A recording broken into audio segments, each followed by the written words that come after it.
इंफोसिस के इतिहास का सबसे बड़ा बायबैक खुला है 1800 रुपए के दाम पर 18,000 करोड़ रुपए का। और सबके मन में सवाल है कि इस बायबैक में शेयर टेंडर करें या नहीं। पहले मैं आपको कैलकुलेशन बता दूं, नियम बदले हैं इनकम टैक्स के, कैपिटल गेन्स के, वो समझना जरूरी है। 1 अक्टूबर 2024 के पहले जो भी बायबैक आते थे कंपनियों को टैक्स देना होता था, शेयर होल्डर्स को नहीं। तो कंपनी अपना जो भी 23% के आसपास का टैक्स दे देती थी, बायबैक करती थी। शेयर होल्डर्स को जितने बायबैक में पैसे आ रहे हैं फायदा होता था, आराम से एंजॉय कीजिए, टैक्स फ्री है। लेकिन अब नियम बदल गए हैं 1 अक्टूबर 2024। अब क्या हो रहा है, जो कुछ भी बायबैक से आपको पैसा मिलेगा वो होगा पूरा का पूरा टैक्सेबल, उसको माना जाएगा डीम्ड डिविडेंड इनकम। और जो शेयर आपने खरीदे उसकी कॉस्ट का क्या, उसको मान लेंगे कैपिटल लॉस, यानी कि आपका पूरा का पूरा हो गया नुकसान। अब जो डीम डिविडेंड इनकम मान रहे हैं शेयर बायबैक से जो पैसा आ रहा है आपको, वो तो पूरा टैक्सेबल हो जाएगा। और जो आपका कैपिटल लॉस है उसको आप अगले 8 साल में शॉर्ट टर्म या लॉन्ग टर्म जो भी हो उसके बेसिस पे आप कैरी फॉरवर्ड कर सकते हैं। देखिए समझिए, अगर आपने 1 साल के भीतर भीतर शेयर खरीदे हैं, शॉर्ट टर्म कैपिटल लॉस होगा आपका। और मैं मान रहा हूं कि 100% एक्सेप्टेंस होगा, क्योंकि लोग इस बायबैक में शेयर देंगे नहीं। तो आपको कितना फायदा नुकसान होगा वो समझिए। बायबैक 100 शेयर आप टेंडर करेंगे, 1,80,000 आएंगे। मान लीजिए आपने 1550 में खरीदे, तो नेट नेट आपका प्रॉफिट हुआ 25,000 शेयर का, 25,000 रुपए का।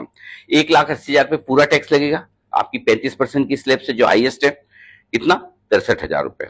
अब हाथ में कैश कितना आएगा, 1,80 माइनस 63, 1,17,000। अब अगले 1,55,000 जो आपकी कैपिटल लॉस है उस पर आपको 8 साल तक टैक्स बेनिफिट मिलेंगे। मान लो शॉर्ट टर्म में तो 23% के हिसाब से capital, short term capital loss plus tax 35,650 रुपए। तो नेट नेट आपको जो पैसे मिल रहे हैं वो मिल रहे हैं 1,52,650 का। और जबकि आप दे रहे हैं 1,55,000 अपने 100 शेयर करने, यानी कि नुकसान है आपको 2,350 रुपए का। अब आइए लॉन्ग टर्म के केस में सेम है कैलकुलेशन, सिर्फ टैक्स पर आकर बदलेगी। आपके हाथ में कैश 1,17,000 रुपए है। अब 1,55,000 पे आपको टैक्स बेनिफिट मिलेगा 14% का, 12.5% प्लस सेस, यानी कि 21,700। तो आपको कुल मिलाकर कितने पैसे आए, 1,38,700। जबकि आपने इन्वेस्ट कितने किए, 1,55,000।